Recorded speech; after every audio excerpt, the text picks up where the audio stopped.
Hey, what's up, y'all? Y'all know my slogan. I don't know it all, but I know what I've been through.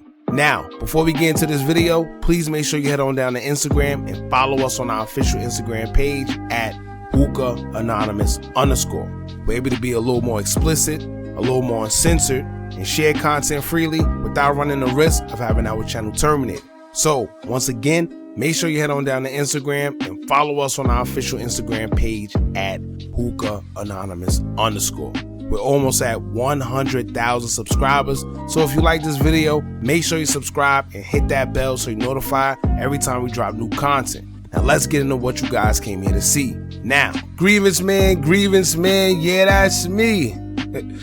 Oh man, all jokes aside, man, it's looking like Mr. Grievance Man himself, 1090 Jake, is back with yet another jailhouse grievance that he issued when he was incarcerated while in Lancaster during his time. Here's one thing I think we all can agree on if you've been through jail, or even if you have some form of common sense, right? Whether you want to label 1090 Jake a snitch or not, one thing we do know for sure is that if you're constantly writing grievances while you're in jail,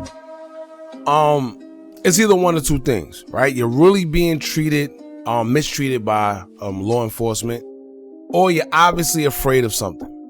Simple.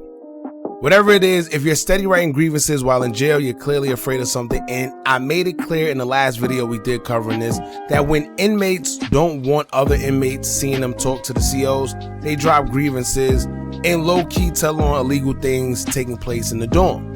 So for the people that don't understand how it works, it may be new to you, but these are just one of the many jailhouse tricks that go down in there, especially when someone is in fear of their life. Most people bang on the fact that usually the public never gets to see a grievance, but y'all know it's 2023 where everything is literally possible. Never in my life have I thought I'll see the time where jailhouse surveillance is being put on social media, body cam footage, grievances as we see, jailhouse tickets of disciplinary punishments, COs caught on camera flirting with inmates, and just the whole 9 yards. So it's a lot going on, and it seems like we're just lucky enough to live long enough to see a lot of these things unfold against some people we would have never thought. Now, when it comes to 1090 Jake, I've seen someone say that he made millions exposing people for the same thing he's accused of doing. How ironic. But y'all know that they say it takes someone to know someone. Meaning, nobody knows somebody more than somebody who's just like them. So in this case, we have yet another jailhouse grievance that has been exposed following the last controversial grievance that was exposed by Byron Blake. Shout out to him.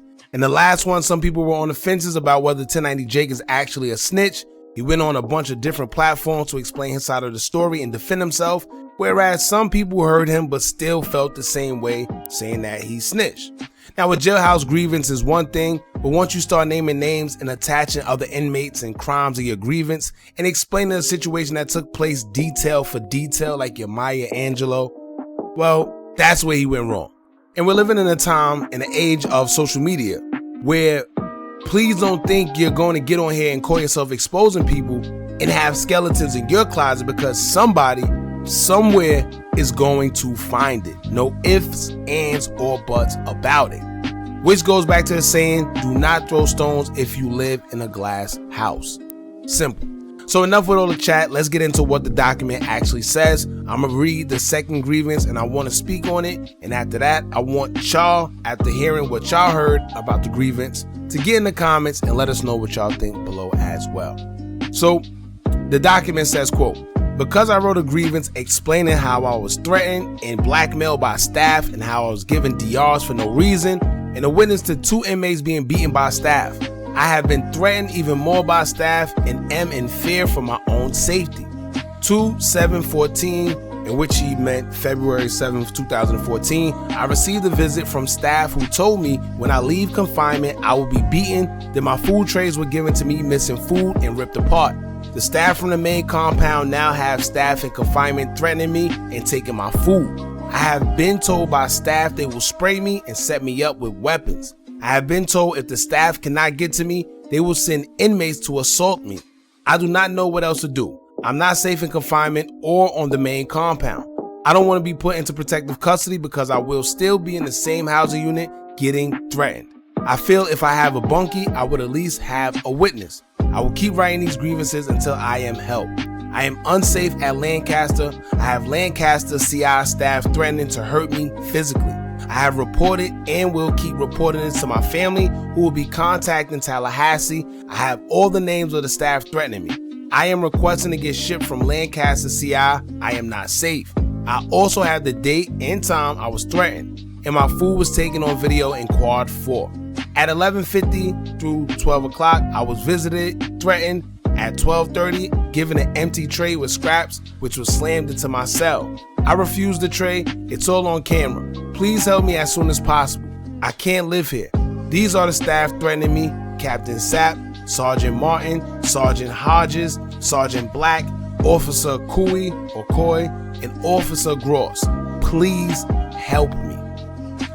And that was it. Now it's funny because that please help me part is crazy. You know, give or take. This is the Big Blood 1090 Jake. Please help me. First of all, this is why school is fundamental, because there was way too much grammatic errors, but that's another story. Honestly speaking, this can be considered both ways, right? Technically, this is what will be considered a grievance. Not that last one. This one will be considered a grievance because it's a complaint about the jail and the COs mistreating him and having him in bad conditions, in which we know a lot of times we've seen guys actually die in jail because as they're crying for help, it's going on deaf ears.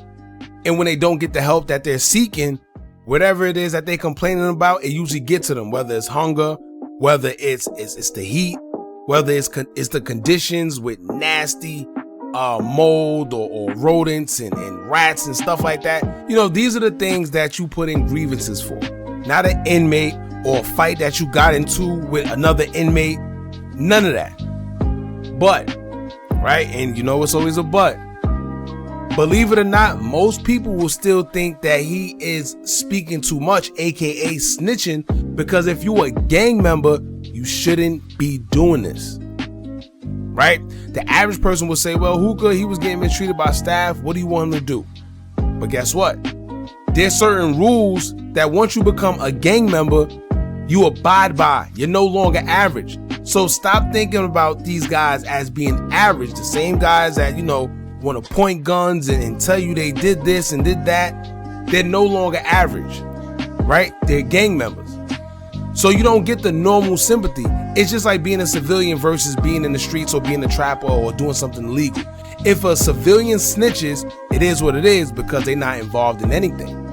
If somebody who's in the mix, trapping, doing whatever illegal, if he snitches, then he's no good because he knows better. He's in the streets. He's doing the illegal stuff. He's not a civilian.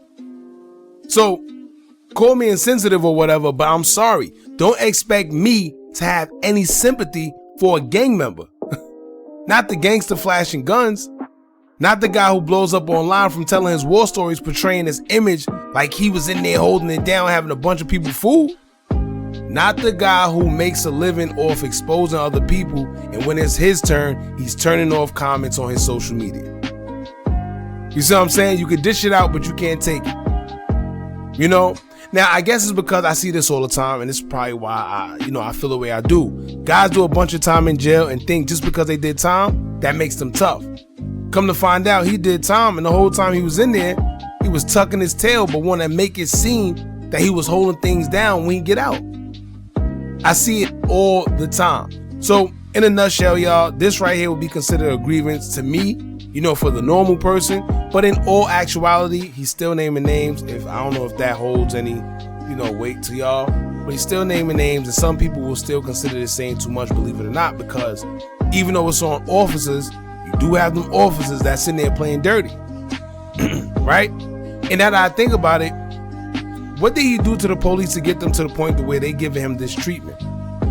Maybe it could have stemmed from the last grievance he wrote, because as we witnessed, he said that he's not going to stop writing grievances. So I don't think this was his second or third one. There's probably more.